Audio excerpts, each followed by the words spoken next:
आता जो पाऊस पडतोय ना, ऐन उन्हाळ्यामध्ये हा अतिशय मुसळधार पाऊस चालू आहे बघा.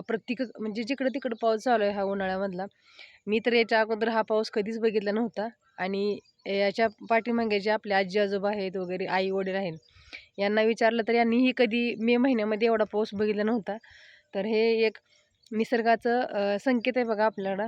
पण हे खरं तर आपण ह्या पृथ्वीवर स्वतःचा सगळा मालकी हक्क दाखवायला लागलोय.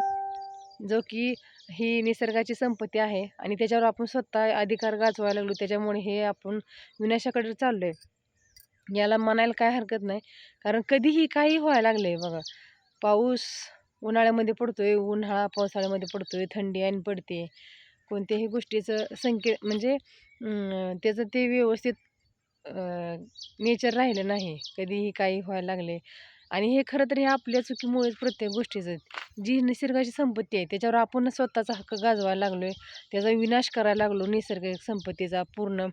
झाडे मोठ्या प्रमाणात तोडतोय किंवा आपल्या पृथ्वीवर अनेक अशा गोष्टी करतोय की ज्या तिलाही सहन होईनात. त्याच्यामुळे हे एक विनाशाकडे जायचा एक मार्ग चालू झाला आहे. आता आपली पुढची पिढी कदाचित हे बघेल किंवा नाही बघेल माहिती नाही. याच्या अगोदर तर आपण कधी अशा गोष्टी बघितल्याच नव्हत्या. पण आता ह्या सोशल मीडियाच्या म्हणजे माध्यमातून आता मी एक व्हिडिओ बनवते आणि माझे कमीत कमी 4-5 लाख फॉलोअर्स आहेत. तर सगळ्या फॉलोअर्सना मी विनंती करते, जर कमीत कमी एकाने जरी प्रत्येकाने एक जरी झाड लावायचं म्हणलं तरी बऱ्यापैकी आपली झाडं लागून निघतील. आणि आपल्या अंगणामध्ये म्हणा किंवा आपल्या शेतामध्ये किंवा असं कुठेही ज्यांना कोणाला जागाच नाही त्यांनी आपल्या गावामध्ये मंदिर असतील किंवा शाळा असतील, हायस्कूल असतील, अशा ठिकाणी प्रत्येकाने एक जरी झाड लावलं तरी आपल्याला नाहीच त्याचा फायदा, पण कमीत कमी आपल्या पुढच्या पिढीला तरी त्याचा फायदा होईल. याच्यासाठी आपण एक चांगलं पाऊल उचलूयात आणि अशा गोष्टी टाळायला थोडीफार आपण स्वतः सुरुवात करूयात. कारण याच्या अगोदरची पिढीला आपले संस्कार आई-वडिलांचे भरपूर होते.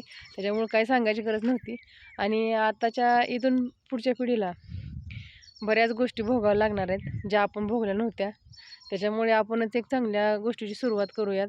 प्रत्येकाने एक तरी कमीत कमी झाड लावूयात आणि ह्या अशा पृथ्वीवर विनाश होणाऱ्या गोष्टी टाळूयात.